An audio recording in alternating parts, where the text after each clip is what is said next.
Memphis is the home of the blues, rock and roll, and Earle Farrell. From the Collierville Square to the mighty Mississippi, the Earle Farrell for Memphis show is all about good things that happen across the Bluff City and the people who make Memphis cool. The Earle Farrell for Memphis show is made possible by our title sponsor, Southern Security Federal Credit Union, and by Kathy Thurman Edwards, State Farm Insurance. By Dive Shop and Dive Ventures nationwide. Jim Harris Chevrolet with George Gully, Napa Cafe Memphis and Glenda Hastings, Phoenix Unequaled Home Entertainment, For Memphis Magazine, the Live at the Garden Concert Series, and the Orpheum Theater Group Memphis, and by Mitch Wright Plumbing, Heating, and Air Conditioning, family owned and operated for more than 40 years. Thank you to all the sponsors for making this possible. And now, coming to you from Lansky Brothers, Clothier to the King, inside the world-famous Peabody Hotel with the heart of a cowboy and Memphis in his soul.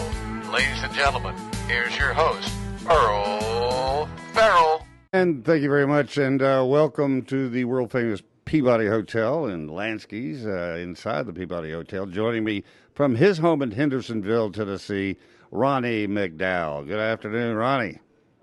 Hey, good afternoon, Earle. Good to be with you again. Again, we had a blast last Saturday with you and your band and family at Hernando's Hideaway. In fact, we've got the owners of the Hernando Hideaway coming in, Dale and his lovely wife, here later in the show. So it's a return of Saturday all over again, except Dale was in Texas, but he's back here now. Yeah, and I want to tell you that I had a ball there. I'm a history nut, so I just love all the history. And my friend Jerry Lee, he used to go there all the time. But the weird thing about it is, until last February, when I played the Audubon House, I had never been to Hernando's, but I'd kind of heard about it through the grapevine, but I'd never been there. And when I went, I was just amazed at all the history. And like I say, I'm a history nut, so it was now it has become one of my favorite venues. Well, that's what Kathy ever said. I've been a number of times over the years when we'd hear Jerry Lee was there, because he never announced he was coming. He would just appear. And sort of like Jason D did the other night on the second show you had.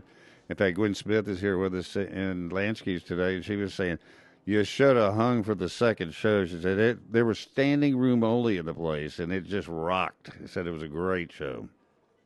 Yeah, and Jason D and I, we've worked together through the years for the last 40-something years doing shows all over different areas, but I'd never seen him play the piano backwards. As a matter of fact, I'd never seen anybody play a piano backwards. And I did a Crook and Chase show one time with him and Jerry Lee together. Wow. In Nashville. I never will forget that. And Jerry Lee, he and I, like I say, we have two songs on my new Curb album. One of them I wrote called Never Too Old to Rock and Roll. And we had a hit with that. I don't know if I told you the last time, but he came into the studio, and I'm going to tell you what happened. He came in with a fifth of Jack Daniels, and he said it on the piano.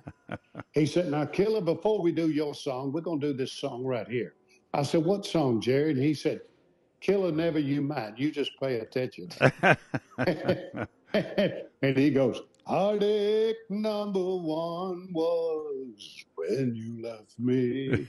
And it was absolutely beautiful. We captured it. We did a duet on it.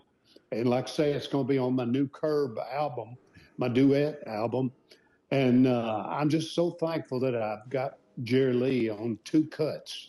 Well, and his influence on music is, undoubtable, and he will last forever as well. And your relationship, I'm glad you had him on there too. But just showing up at Hernando's Hideaway, because somebody had to take up the slack after Jerry passed, and I think you're perfect for it. And Gwen was saying you're going to come back for Elvis's birthday in January. We'll be back there again. Is that right? Yeah, I'm going to. My son, Ronnie Dane, he books me a lot. And he said, Dad, you want to go back to Hernando's for Elvis's birthday? I said, what day is it? And he said, Thursday. I said, well, most people have to get up and go to work. Let's do it Saturday. So that's what we're doing. Well, Saturday. it'll be in honor of his birthday, but that way we can all stay Oh up yeah, late. yeah, that's right. I've been doing this for a half a century, so I know that people have to get up and go to work. But we will honor Elvis's birthday, January the 8th, and my grandfather's birthday is January the 8th. But that was 1880. Wow. Yeah. Well, speaking of Hernando's Hideaway, it opened sometime in the 1800s, like late 1800s. That's how long that place has been there. Yeah, I knew that, and I think it opened up as a feed store or something like that. And Yeah, of kind course of a general store. Yeah, but I never knew. As many times I've been to Memphis, I never knew how close that was to Graceland. Yeah. And so when we were at the Hilton the other day, there was this black officer who was standing there as I got in the car with Gwen, and Gwen gave me a ride over there. And he said, "Hey, I was just want you to know this. I did security for Elvis, and I took him over to Hernando's Hideaway a lot. Of course, we had to sneak him in, but I was his security, and we snuck him in there a lot. So I really think that's just unbelievable, the history that place has. Johnny Cash, the Burnett brothers. Yeah. I love Johnny and Dorsey Burnett. I got to meet Dorsey out in California in '77. I was signing at a record store when The King Is Gone came out. And Dorsey Burnett came in, and I was just blown away because, like I say, I'm a history nut, and I just loved all of Johnny's records. You're 16, you're beautiful. I just loved his records. Yeah. Well, you put on such a great show, and not just you, your entire band, and two of your sons, correct, in the band? Yeah, my youngest and my oldest. My oldest is my drummer's son.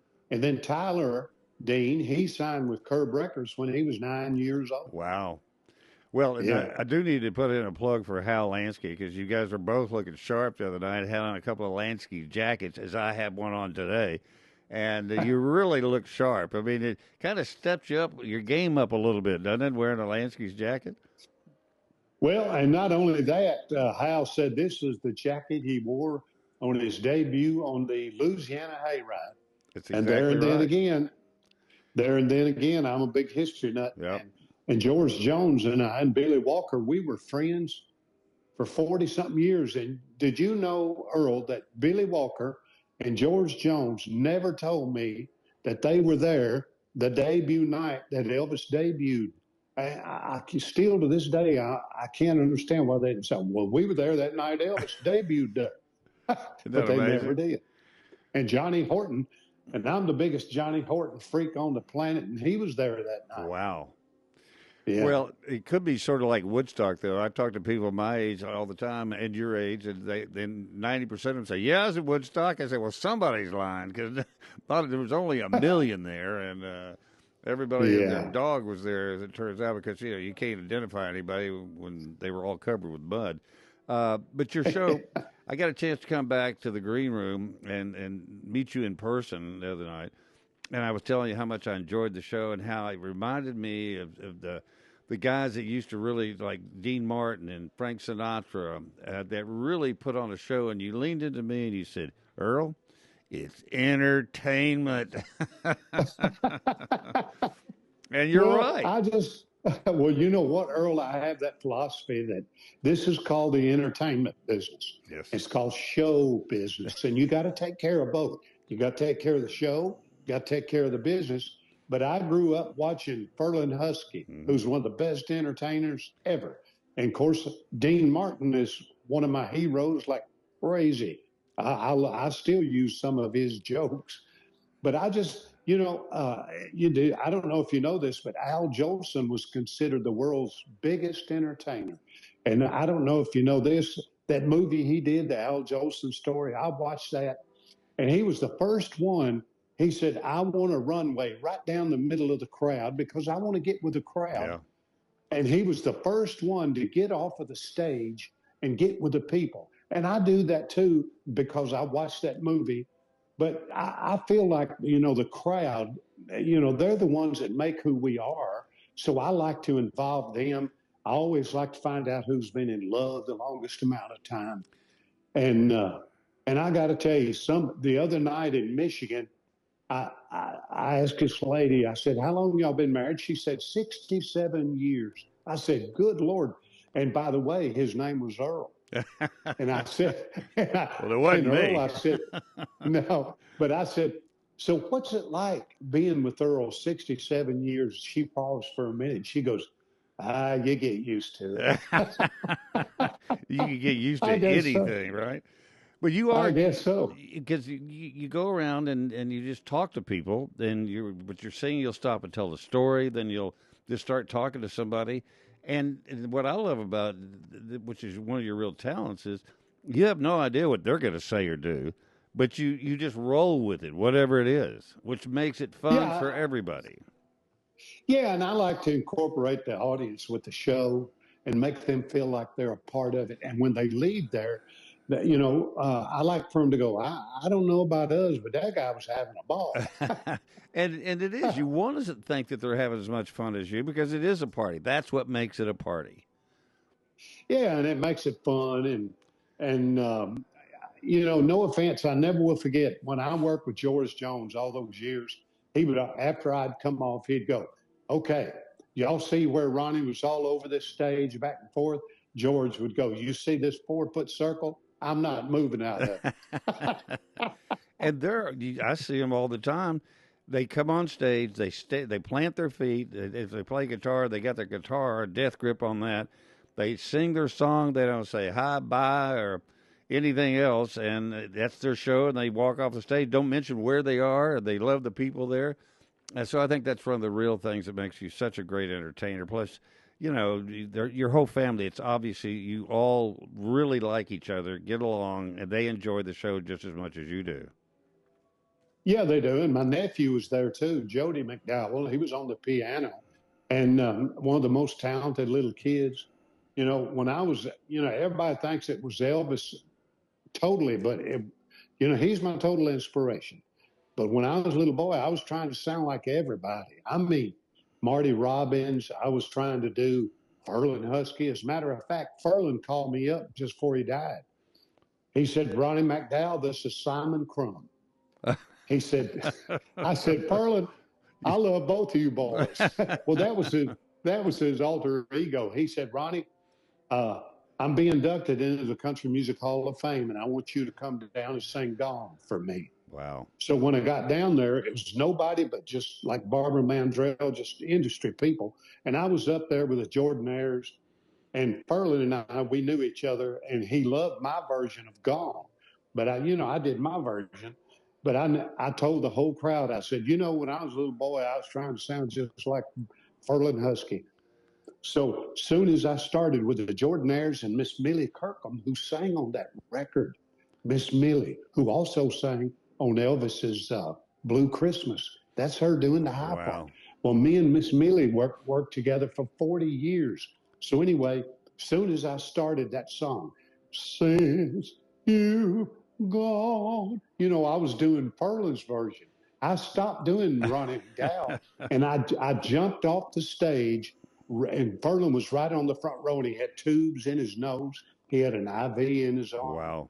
It's just before he passed away. But I jumped down there, and soon as I hit the ground, Ferlin started singing with me. Wow. Gone.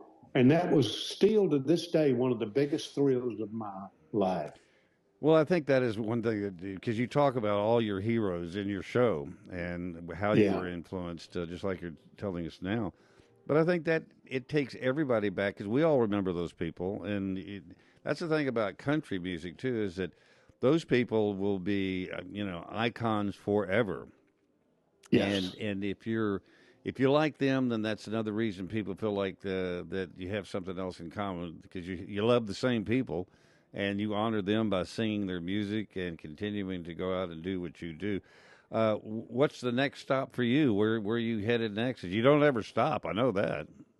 No, I don't. I'm working this weekend at my other favorite little bar, the VIP Lounge, which is right next to the Texas Troubadour, another one of my heroes, Ernest Tubb. I don't know if you know this or not, but I'm going to tell you this story. I got to know Ernest Tubb, one of the sweetest, nicest people. And I was trying to sound like Ernest Tubb when I was a kid. I'm walking the floor. I was doing every voice. But anyway, when Elvis did the Grand Ole Opry, we all know this story. The guy that's running the opera, they told him to go back and drive a truck. And so Ernest Tubb went in the dressing room. Well, Elvis, now Scotty Moore told me this. I worked with Scotty 40 years, and he said he was so distraught, he ripped his shirt off, threw it in the garbage can, and he was unconsolable all the way back to Nashville. He said, but Ernest Tubb came in and put his hand on his shoulder. And if you knew Ernest Tubb, sounded just like him. He said, son, you're just different, and it's okay to be different. He said, as a matter of fact, I understand they wouldn't let you do your new record. That's all right, Mama. And Elvis goes, no, sir. They made me do the B-side, Blue Moon in Kentucky. And he said, well, I'll tell you what, son. You come over to my midnight jamboree right across the street tonight, and you do your new record. That's all right, Mama. And he did. And did you know this? I'm going to tell you what George Klein told me. George and I are friends 40-something years, and he said every year till Elvis died, he sent Ernest Tubb a Christmas card. And I get that because he was the only one that was nice to him. And you know what it is? It's like when me and you were like kids. You remember if a teacher was mean to you, did you ever forget it? Nope. You didn't forget it. But the ones that were kind to you, you never forgot that either. Well, same thing. It is, and but people that are nice to you are much more fun to remember than the ones that were mean to you. And but you still remember though. Yeah, just a different category. You told the story the other night about Conway Twitty. Yeah. And I got to meet him. I was in Nashville covering some other story, and I looked on this travel thing about things to go to in Nashville, and it said Twitty City. And I went, what is a Twitty City? So we got in the car, drove over there, and walked in, didn't tell anybody we were coming. I had my photographer with me, walked in with a big TV camera, and this woman came up to me and said, are y'all here to see Conway? I said, we'd love to see him. She goes, I'll go get him. And she goes and gets Conway. He walks out. He lived there. And he comes out, and he says, you want me to give you the tour? He gave a personal tour of Twitty City. Nicest guy that you'd ever want to meet. And as you said, it's the people that, how they are to when, he didn't know me. I'm just some reporter that came into town, but you'd have thought we were old friends. By the time we were through with that tour, I knew everything about him, and I was a fan from then on. I knew what Twitty City was, and I knew who Conway Twitty was, and so that is what endears people like you to the people out there, is the way you treat them, and you're very respectful of everybody. And so I try to be. I try to be, and I'll tell you what, Earl, and you know this saying, my mama raised me right. Yep. And that's just it. My mother had 11 of us. I think I told you the other day.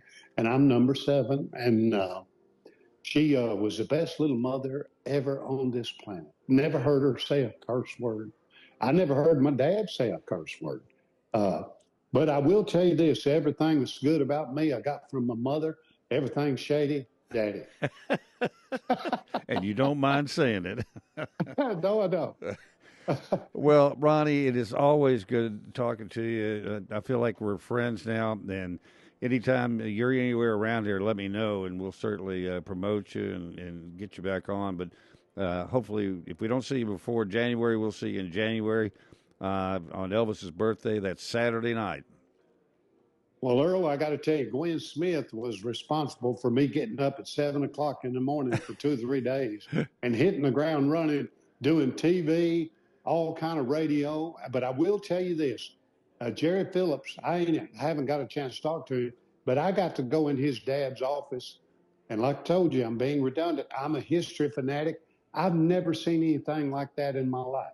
It was like a time capsule. Yep. And I sat down in Sam's chair and I looked at all that decoration, and I swear it was me sitting in 1960 all over again. One of the coolest things I've ever seen in my life. And Sam Phillips was so good to me. You would not believe what he said about me and how he helped me, what he would do for me. Anything I'd ask him to do, he would do. And so to sit in his office, but I had no earthly idea that Jerry and his brother or whomever kept that looking like that. That Yep. is amazing.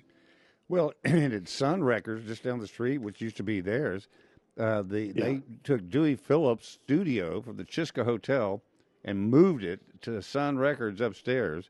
You go in there, they've still got a 7-Up bottle, a green 7-Up bottle sitting on the console, turntables, and there's an ashtray with a cigarette. I mean, it was just like Dewey had just walked out of there. It was a 7-Up bottle instead of a whiskey bottle, but it was. It is really. It's just, and I'm like you. I love history, and I love going back and looking at things exactly the way they are. And that's the great thing about Hernando's Hideaway. You're walking back in time. It's like going to Pete and Sam's Italian food restaurant. It's just like you expect Dean Martin to walk in any minute. And or like going to the Rendezvous or the Cutbird. The Cutbird's one of my favorite restaurants on the planet. I mean, I love that they don't put anything bad in their vegetables. They think about your health. But I do want to thank Gwendolyn Smith for all that hard work she did and getting me on all that TV and radio. She did good. Come here, Gwendolyn.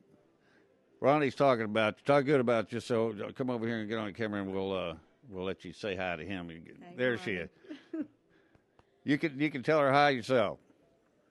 Yeah. Hey, Gwen, I was bragging on you. Here, put that headset on. Hey, Ronnie. I was telling Earle I was bragging on you. You did good. Thank you. I tried. You did real good. It was my pleasure. We'll do it again. Thank you. You're welcome.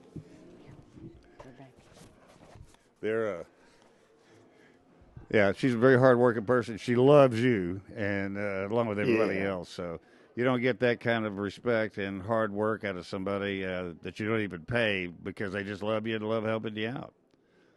I totally agree, and she's just unbelievable. Earle, so are you, and thank you. Tell Hal Lansky, you don't know how much me and Tyler appreciate those jackets. I will do that. In fact, I was talking to Rick, one of the guys that works here. They sold about 9 of these leopard-colored jackets on Elvis Week. And after everybody saw you and your son wearing those jackets on the shows, 2 shows the other night, I'm sure there's going to be a run on the store this week, too, to buy all those because they look so good. But we love helping Hal. So, well, you take care, and great talking to you again, and we will see you soon. Thank you. Take care. Ronnie McDowell, everybody. And speaking of talent, we have a great talent here at the Lansky store with us right now. Ephie Johnson, who I know because she sings at Hope Presbyterian and Hope Church out on Walnut Grove and just blows everybody away every Sunday. It's just an incredible, incredible talent. But that's really not what she's really famous for, and that is the Neighborhood Christian Center that your folks started. And welcome to the show, Ephie. Thank you so much for having me. This has been such a sweet experience already. Well, we wanted to do the show from a place that's iconic to Memphis, yes. And that's certainly Lansky's inside the world-famous Peabody. Yes. Everybody loves coming here. And it's like, I said, you look so colorful today. And you said, I usually don't wear a lot of color, but she said, I feel like if I'm going to Lansky's, I better have to look right. I got to be cute. And you are. And you are. What a family to grow up into. Your folks moved in to Memphis in what year? Well, my father moved here probably early 1962, 162, to my mom closer to 62, 63. And then they started doing their individual work. They weren't married. They didn't know each other at the time. They came here from different paths, but their paths intersected once they got here, and they married in 1965 and then started doing the work they're doing. And that's Joanne Ballard is your mom. Joanne Ballard, and my father was Monroe Ballard Sr. Yeah. Mm-hmm, yeah. And he and your mom, somebody told me this today, raised 60 foster children? Actually, 75. Wow. They raised over 75. The number's gone up. Well, it was already up. It was up when I got there. So you had an extended family throughout your life, I guess. Yes, that's right. When I was born 1968, and my parents had already been fostering someone, I believe, before I was born. Wow. But not through the traditional foster care concept. It was more so just identifying young people that really could have used what we would call now mentorship and support, and then it moved into them being more lifelong or a long stay in our home. And so my dad and my mom just thought that was what God was calling them to do, and they took a 2-bedroom home and turned it into a 9-bedroom, 5-bathroom house. And that's what they did. Did they get a shoehorn to do that? They did. That was exactly that's what we do now. That's how you expand homes. But they didn't do it through the traditional foster care system, so they didn't get any money for it. They needed help. They went and got them, and then they figured out how to pay for it later. Right, exactly. And God would bless. I mean, there were great people. Mr. Clarence Day. I mean, there was the, Seabrook, Mr. Seabrook. A lot of folks back in the day would see them in the paper or hear people talk about them on the news or whatever, and they would just be generous toward them and the work they were doing to help kids during the Christmas holidays and so on and so forth. And so that's kind of how their mission work began before we formalized. And then the Neighborhood Christian Center, when did that open, and how did that happen? I mean, that's an extension of what they were doing with the kids. It was an extension of their work that they were doing. My father's a school teacher, and there's a lot to his story. He couldn't read until he was in the 6th grade, and there's a lot going on with that. But he eventually, of course, learned to read and even attained his master's from University of Memphis, and had an adjunct professorship there, as well as teaching at Douglas Elementary for about 31 years. And my mother was the third child of 3 that was given away before she was a year old. All 3 of her and her siblings were given away. When you say given away, given to another family. Just to say, we can't take care of my kids. Yeah, they raised them. So they had an example. My mom had an example of what this looked like before she even started doing that kind of ministry or service to other people. But that work that they did over the years in teaching school and seeing kids that need help and families that needed services and going in the middle of the night and helping someone when they got burned out of their home, that kind of thing. They just did that all the time. And so in 1978, my mom developed strong relationships with people at Second Presbyterian Church, Craig Strickland, Larry Jensen, Larry Lloyd, just all these great men that God had put around her, and I'm missing people's names, so I'm sorry. But anyway, all these guys just really, I would say, mentored her in the area of how you develop a nonprofit. So it moved into the work that she eventually started doing full time as the first executive of Neighborhood Christian Centers. And the great thing about it is, it really has become a great nonprofit, a great contributor to the community. Look how many thousands of people you've helped.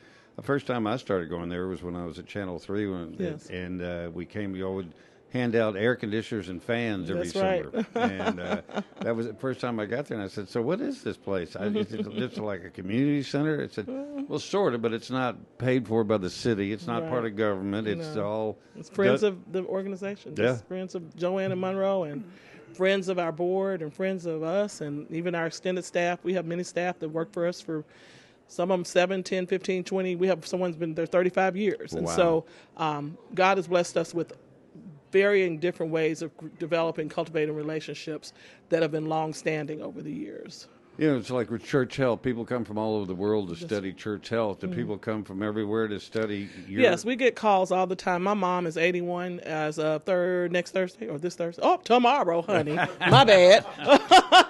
Whoops. Good thing Happy we brought birthday. it up. Happy birthday, Mama. But anyway, so she's 81 this week, and she's still doing the work and still getting calls for advising and doing different types of supportive work with us, advising us as a team. Sometimes when we come across a case or situation that really has not been something we've maybe seen before. And so that's just what we do every day. I know George Gully was telling me about it, so you got to get Ephie on. She said she's great. And I love George. And he said, my church has been supporting them for years. Yes. And he said, we have a board, and we sit down and talk about who's going to. He said they actually have a line item on our budget. It's not like we got some leftover money. You're actually okay. How much are we giving to the neighborhood and we're very, center? very grateful, and we need some more line items. Come on, Memphis. Come on and be a line item. Well, The work never ends. It does not end. No. But with helping so many people over the years, and you continue to do so. Did your parents, either one of them, sing? Because your talent is just unbelievable. Well, my mom, she thinks she could sing, and then my daddy, he could sing. He passed away in 2008. But we did have a little group, my mom and my dad and myself, because my sister and brother didn't want to act right. So at the beginning, so my dad had us to put together a group, and actually we sounded really good, and my mom did very well. I just like to pick on her. But after a while, my father said, "I'm gonna," he put me in music lessons with Shirley McWilliams, which is a staple here in the city in Douglas. She taught piano lessons to many children in that community and voice lessons, and so I had an opportunity to go to her for about 5 or 7 years, and so that's how I developed my gift. But that all kind of came from him having a love for music and investing in his children, and specifically me, the favorite child, because my siblings did not want to do right. So, well, it helped that you were talented too. That was I had a little skill going into it.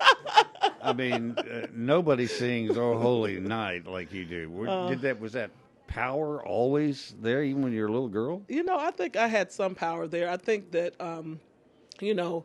over time, my abilities have developed and strengthened, and then there's some other areas that I'm having to work on again, because my timing and different things like that. Just stages of life, you just have to relearn and learn, and then increase and improve skill. But over time, I have always been more of a powerhouse singer. Well, the first time you came in the doors of Hope and said, did you say, I want to try it? Did they ask you? How did you arrive at Hope? No. Actually, I was singing at Second Press, which is a place I still enjoy being, and I'll be actually singing there this Sunday.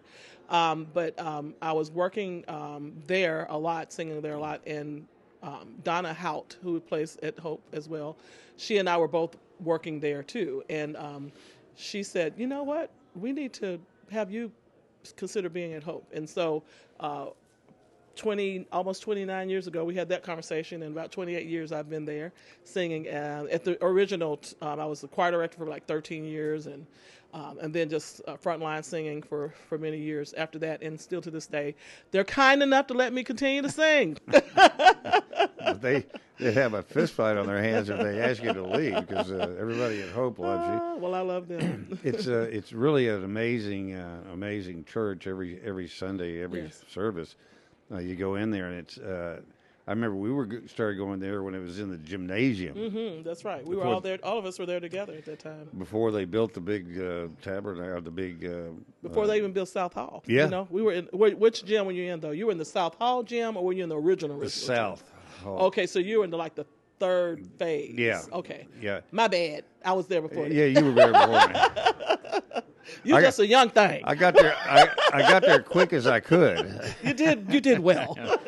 But then when you go to the new sanctuary, yes. and just the production. Yes. I've often said notch. this is as good as the Johnny Carson show ever was. Exactly. I mean, it is the technically and yes. the cameras yes. and the lighting and just sound. Stellar team from the beginning. A shout out to Craig Strickland, who had a vision for what he believed God was calling him to do in that arena, and how he felt like God was leading him to draw the people, and just very relational and high quality. Yeah. And so just impressed with that. And Bruce Carroll, who was award-winning, Grammy award-winning. Yep. I had opportunity to serve under him, and now under Daniel Oppenheisen and that team. They're just doing a great job. I just saw Milton Carroll. Oh, Milton yesterday, Carroll, yeah. I love him. He was a great guitar player, singer too. Toured with Willie Nelson for many years. He sounds just like him. Still does. All he needs is 2 braids, one on each side. Little red hair instead of no hair. Yeah, exactly. I ain't say that, Milton. Well, Milton and I are close. Good. So, the inspiration, though, that wherever you go, you really do inspire people on many different levels.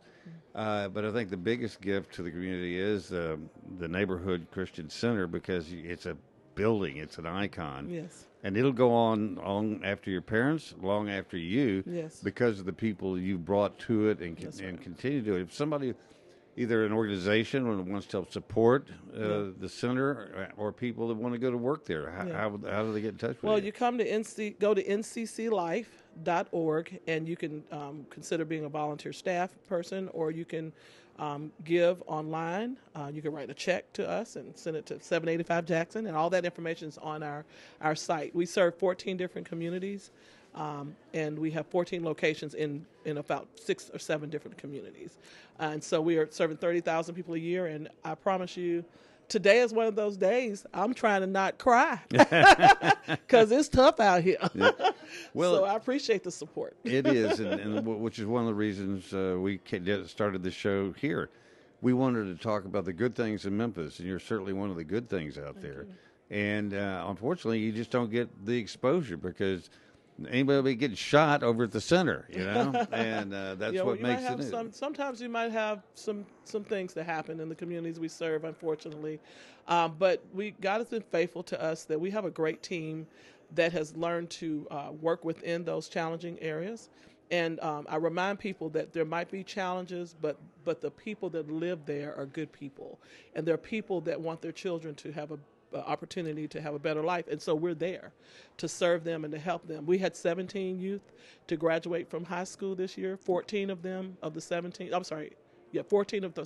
are going to college. Wow. And so that's this year. Yeah. And so we're very proud of, it's about 35 total that are on our scholarship program right now. And shout out to Johnny Dobbs, who set up an endowment for us, so that we can continue to do that. Well, the Dobbs family is, I don't think people realize how much they do in this community. And they don't really talk about it. They just do it. Yeah, they're a beautiful family. Yeah, absolutely. Well, you're a beautiful family, too, and I'm so glad you came down and spent some time with us. And we'll have to go over there and take a little tour and do some video. Maybe y'all can do on location. Well, we got a lot of stuff. I was looking at that. I'm like, y'all set this up every day. What y'all do? This a lot. Yeah. Well, y'all need to be a line item for somebody. We're looking for a line item. Y'all need a line item for Earle Farrell. I'm gonna pitch that for you. All right. Well, you take care of us. We'll take care of you. I got you, brother. All right, Ephie, thank you so much for coming in. Please tell your mom hi. I will. I love you. I love Memphis, and thank you so much for the opportunity. Thank you very much. Terry Rowland always says to me every time I talk to him, he said, Earl, has anybody told you they love you today? And I said, no, they haven't. He goes, well, I love you. Well, and I'm sure that pretty lady over there. Well, thank you very much. All right, we're going to take a quick break, and we'll be back for some more entertainers. You're going to like them, so stay with us. Hi, I'm Dawn Grader, President and CEO of Southern Security Federal Credit Union. We're the proud title sponsor of the Earle Farrell for Memphis show. Coming to you live from Lansky's in the world-famous Peabody Hotel and celebrating all of the great things about our great city, Memphis, Tennessee. Hi, I'm Glenda Hastings, owner of Napa Cafe, and I'm so proud to be part of the Earle Farrell for Memphis show, streaming live from Lansky's from the Peabody. We will be showcasing not only Napa Cafe, but some great restaurants around town. We look forward to seeing you. Hello, Memphis Mid-South. And first, I'd like to thank you for visiting with Earle Farrell Memphis today, and we want to support him just like you do. I'm George Gully, one of the sales managers at Jim Carrey Chevrolet. We've been in business here in Memphis for over 75 years. I've been associated with the company for almost 25. And I'll help you find the right car, truck, or SUV here at not only our Chevy store, but also Buick, GMC, Nissan, Subaru. We can help you find that right car. Keep watching, Earl, and come see me. Thanks so much.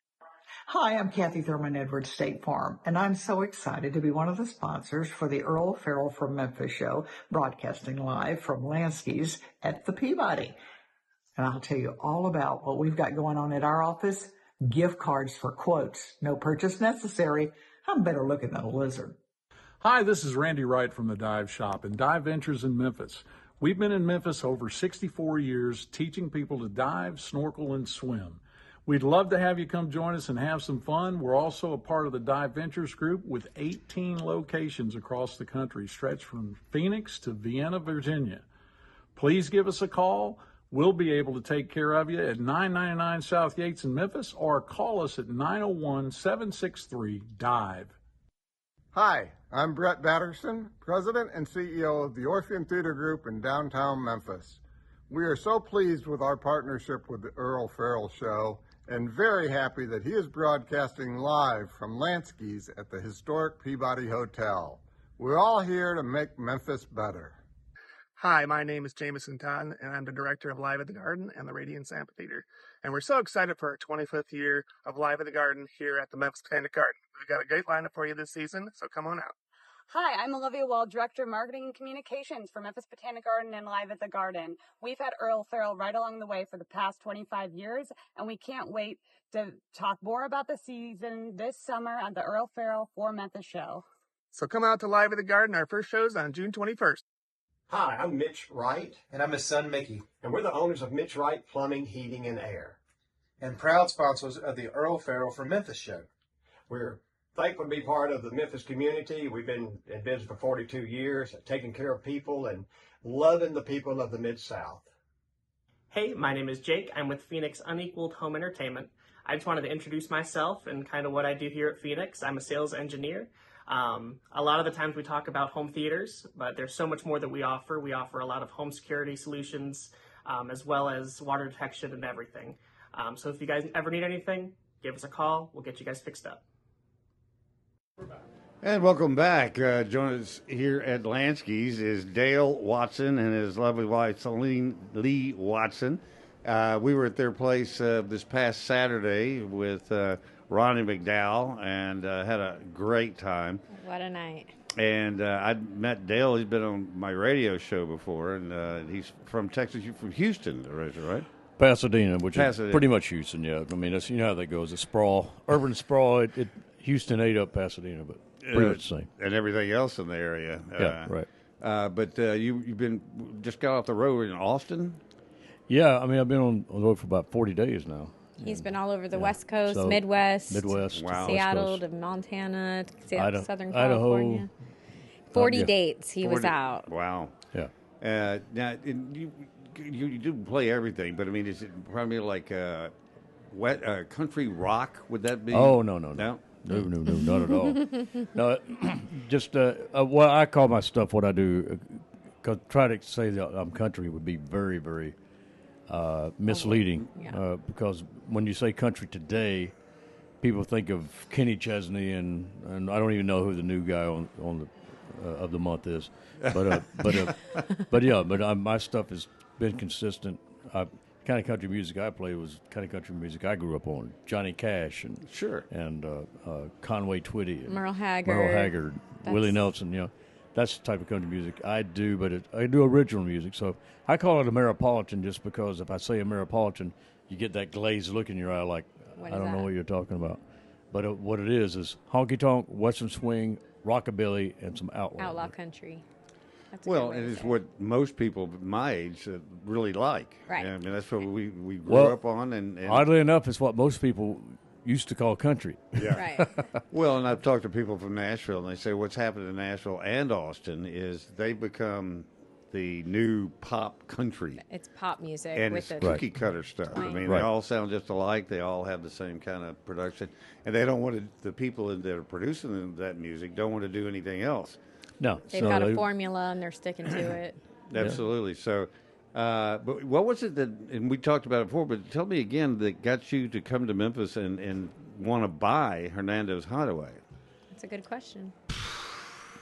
I must have got a fever or something sick. Or, we've had three restaurants. I was brain dead. I don't know. Well, he's been a fan of Jerry Lee Lewis and Elvis, and he knew about it. He went there in the 80s. And that is something, you know, anytime I had a new member of the band, we would always stop him. If they hadn't been to Graceland or Sun Studios, I would make a point. That's kind of like their initiation. I don't care who you got to go. Oh, I'm not really into it. I don't care if you're into it. You got to go. If you're going to understand me, you got to understand this. You got to go to Sun Studios. You got to go to Graceland, because you can't do my music in my band and not do this.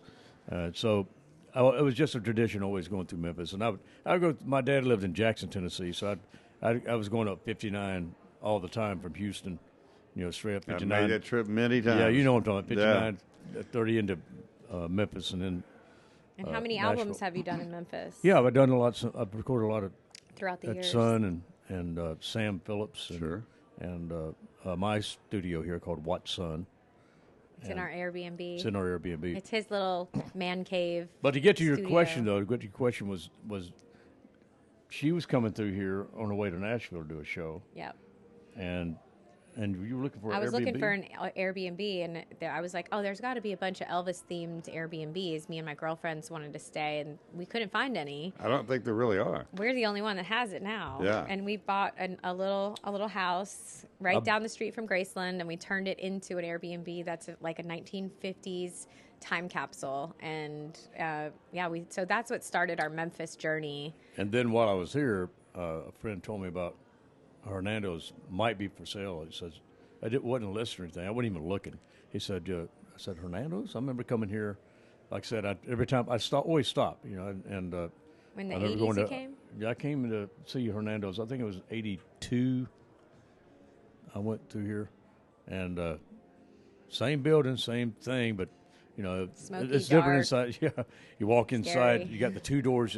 You almost had to do a double check, had to get your ID checked, it was just pitch black dark when you walk in because of the sun. No windows.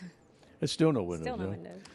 Well, the first time I ever went there, I mean, it was so packed, and as you say, it's smoky and loud, and I couldn't tell you what the place looked like. You just focused kind of on the stage, and Did you see Jerry Lee there?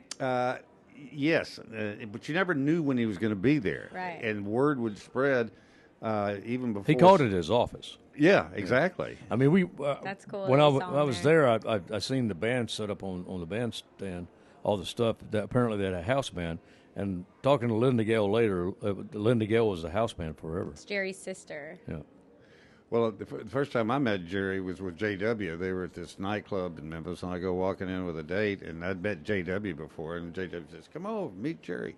So I go over there, and we introduced him to my date, and we talked for a little bit. We went and sat at a table. A minute later, the waitress shows up, and she had a bottle of champagne in a bucket. Said, "Mr. Lewis wanted to buy y'all some champagne." I said, "Wow, thank you very much," and thank you. She pours the glass up, she opens the wine, and went away. And a minute later, she comes back and said, "Mr. Lewis says if you're not going to sit with him, he wants his champagne back." Sounds about right. Well, okay. Did you drink it with Did him? you drink it? Did you go over there and sit down, or did you give him the champagne back? Because I'd been here for a while, so I'd already heard a number of stories about Jerry Lee. He could be really friendly, and he could be kind of ornery. Right. And so I didn't want to make him mad. I was with one of the TV stations here, so you don't want to make anybody mad. I said, well, I certainly don't, want to make him mad. So if he wants the champagne back, I said, take his champagne back to him. And so, but JW and I are still good friends, and to see him all the time. In fact, he's going to come on the show soon. Didn't he come out last? Oh, he was there with Yeah, Kevin he was Kane. there the other night. Yeah. Oh, yeah.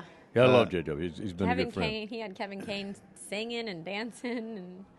And what I love about what you do is you work your butt off in that place. I mean, do. a lot of people who are Yes, she owners, does. and they'll stand by the door, greet people and stuff. Man, you're out there. I can't. I have to move around.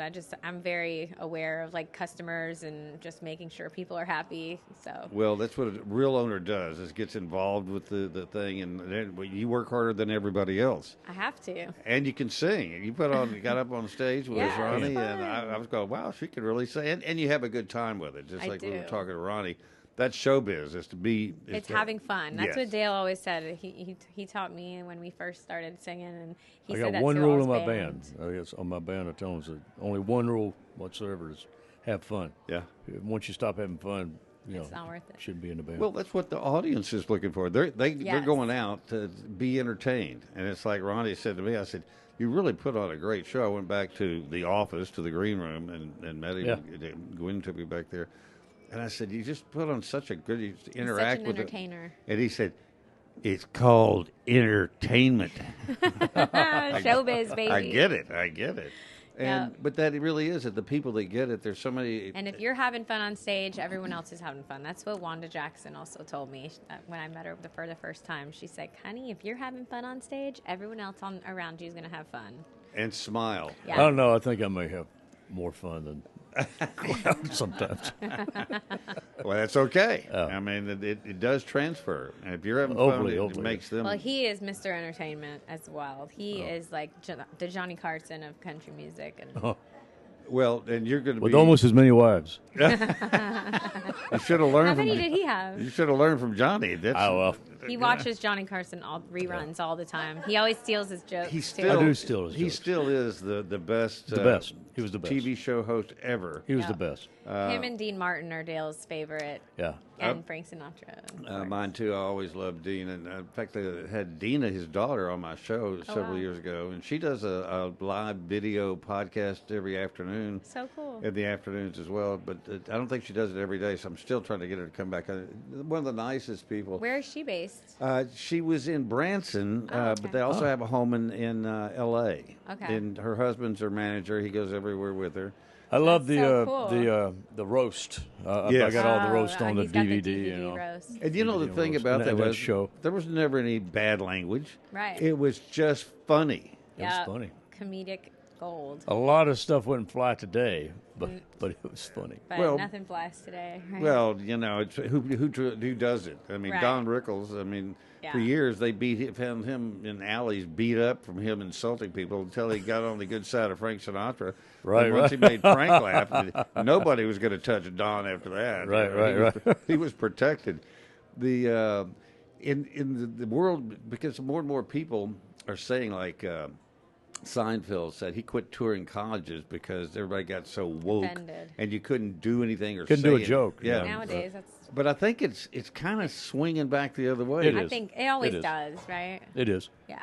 Which is why I think introducing and reintroducing Hernando's Hideaway is such a timely thing because it's such a big part of Memphis history. Yeah. It is just like it has always been. You walk in there, you got Bernard Lansky putting coats on Elvis. And, and we call that the Lansky Lounge, by the way. Yes. Hal hooked us up with the Lansky. That's the original stage Elvis played on, so we thought that it would be a perfect segue to have the Lansky Lounge be the Elvis, where the Elvis stage originally was. And where we have to be careful because of Elvis Presley Enterprises, but he didn't perform there as Elvis Presley. He sat in with When he was in the high Burnett school. Brothers because the Burnett Brothers they were rockabilly, right? Yeah, and Elvis was actually in the Burnett Brother band. You know, they all lived together at Lauderdale Courts, and they had a little band. They would practice in the washing machine basement or somewhere. And but I think Johnny Burnett's brother told him, Rocky, was it Rocky? He said, "Look, you got to kick that Elvis out of the band. He's getting all the women. He's too cute. You know, he's too much a pretty boy. You know, because he was stealing all the attention away from him. So they said, look, you know, we're just going to do this a brother band. But they stayed friends, and he sat in with them at Hernando's. Because And the Burnett brothers would play there pretty regularly. yeah, they were regular at the And they Hideaway. wrote the song Rockabilly They wrote the song Boogie. Rockabilly Boogie. And they that said, mentions there's a it. little place called the Hideaway. They do the rockabilly till the break of day, which is pretty cool. Well, it is so historic, and it's and the fact that Jerry Lee played there. But there's so many places here in Memphis that Elvis did go to, you know, and are still. Well, he wasn't much of a fan of Hernando's in the very beginning. The first time he sat in with Burnett Brothers, he got beer bottles thrown at him. Well, and because he was singing, He was singing the standards of he's the day. like he was doing Our like. historian did some major research. And found all but then these he came stories. back after That's All Right, Mama was sort of playing it, and he did that, and of course the crowd loved him. But that's his stuff. So Yeah. Right. and it was so different from anything else. Right. There's a great story about Elvis and Jerry Lee. That they were eating at Coletta's on South Parkway. Oh, yeah. Elvis used to go there and play cards late at night. And no kidding. after they'd closed, and the room's still there in the back. Oh yeah, we ate there. Yeah. And so Jerry Lee shows up in his limo and sends the driver up to the door and said, "Can Jerry Lee come in? I know you're closed, but he want to get a pizza." And so they said, "Hold on a minute." So they go ask Elvis. They said, "Can Jerry Lee come in?" And Elvis goes, He said, "Tell him he can wait in the limo and you'll send one out." And so, he was so that was. What year was Jerry that? know that? What year was that? I don't think Jerry ever knew the story. Okay, In fact, the Jeeker told me that story. He said, a lot of people don't know. He said, I don't like to tell it, but the king is gone, and Jerry ain't feeling so good himself. So wait till he's gone before you tell it. But he sat out there in his car, and they brought a pizza out to him, and they drove off. Oh, that's funny. And Elvis kept playing cards. He said, because this is after the shooting incident outside Graceland. Right. I was going to say that tie in with the gates of Graceland. Yeah. JW, I was asking JW where because Elvis did call Jerry, and I thought it was at Hernando's Hideaway. From the payphone. And what? Right. From the payphone. Well, I don't know. He just called Hernando's and asked for Jerry and said, "Hey," and talked to Jerry on the phone. Oh, JW did? No, Jerry. Elvis called Jerry. Okay. And so that's why. And Jerry had just gotten that pistol, .45 pistol, for his birthday from a sheriff in Mississippi. It was kind of like a pearl handle or something. And so he took that pistol. So Elvis said, "Well, yeah, I'll come up and see you." So, but he sat there drinking a little while. A couple of hours passed, and then he decides to go ahead and go over to Graceland. And he got in this car that he wasn't really used to yet. This big, I don't know what it was, a Cadillac, or I don't know what it was. Lincoln, maybe. But he puts the gun on the dash, top of the dash, and he goes to the Graceland and says, "Hey, I'm here to see Elvis." I think his uncle there was Bester. He said, "Oh," and he sees that gun on the dash. Says, "Well, what do you plan on doing with that gun?" And Jerry forgets. He says, "Oh, I'm here to kill Elvis." So I can't let you. Sounds like Jerry. Yeah. He just being Jerry. Yeah, just being Jerry. Anyway. Well, but that's how a story like that arrives. Right. And I know that after Elvis had passed away, I was going up to interview, and this is right before they opened Graceland to tours, and I was going to go up and interview the cook at Graceland, who was Elvis's cook for many years. And so I pulled up the gate, and I pushed the button, but I didn't think anybody was listening, or there was going to be some security guard comes out. I go, "Hey, baby, I'm back." And Bester was still running the front gate. He came out. He was not happy. Right. And he said, "We don't make fun of Elvis." I said, "I promise you, I was not making fun. I didn't know if anybody was listening or not, but I love Elvis, Yeah. And so they still let me in, thank God. And but for a long time, they didn't like the tribute artists because they thought that they somehow cheapened Elvis's image. But now then they got realized them all over. They bring the money. that it is a huge thing. Well, it keeps the memory alive. Absolutely. So I think I was actually kind of the same way. When I got to Hernando's, I said, I don't think we want to do the impersonators. And they go, "Hey, they're not impersonators; they're tribute artists." Yeah, right. That does make totally a difference. Different concept. Yeah. That is a different concept, and right. since then I've got to know some of them. They're so talented, and they're fantastic. Even you know what? Even the ones. Let's be honest. There's some of them that are actually pretty bad. But that's everyone. But when I say that, their heart is 100% into it. They're the biggest Elvis They're fans really in the world. they're really trying to do their best, but it's sometimes it's a little bit like when you see people at karaoke and you see the bad ones. You're almost more entertained by the bad ones than you are the good ones sometimes. And it's so cool to see these tribute artists from all over the world. We had one of the finals at Hernando's, and we had Irish Elvis, Japanese, Italian, all over the world coming here, and it's like so cool. We had a young man from Australia that came in here and right before our show one day. Well, what's his name? Charlie Gaylord. He's 16 years old. Wow. And he's over there talking to Hal, and I said, "And you see that guy kind of looks like you know who." Mm-hmm. And of course, being here at Lansky's, there's all people come in all the time with the Elvis haircuts and kind of looking like him. So we didn't think much about that. And we meet him, and I said, we're going to bring you on the show. And I had Ron Olson and Karen Perrin on the show that day. Okay. So I said, "Come on up," and we put a wireless mic on him. And Ron says, "Sing a couple of bars for you. We'll be the judge if you're any good or not." And he sang just about 2 lines, and Olson goes, "You win." Wow. I mean, incredibly talented young man, and very reverent about Elvis and the fact that he could sing and look and and They make study people him, remember. Yeah. You know. So yeah, we've so cool. Hernando. I think we've embraced it 100%. You know, the ETAs and We also just got for Christmas and for his birthday already booked with some of the biggest ETAs that we're going to announce soon. Well, you know, all it really takes is you guys coming on like my show, and we'll see if we can get you some other publicity in Memphis.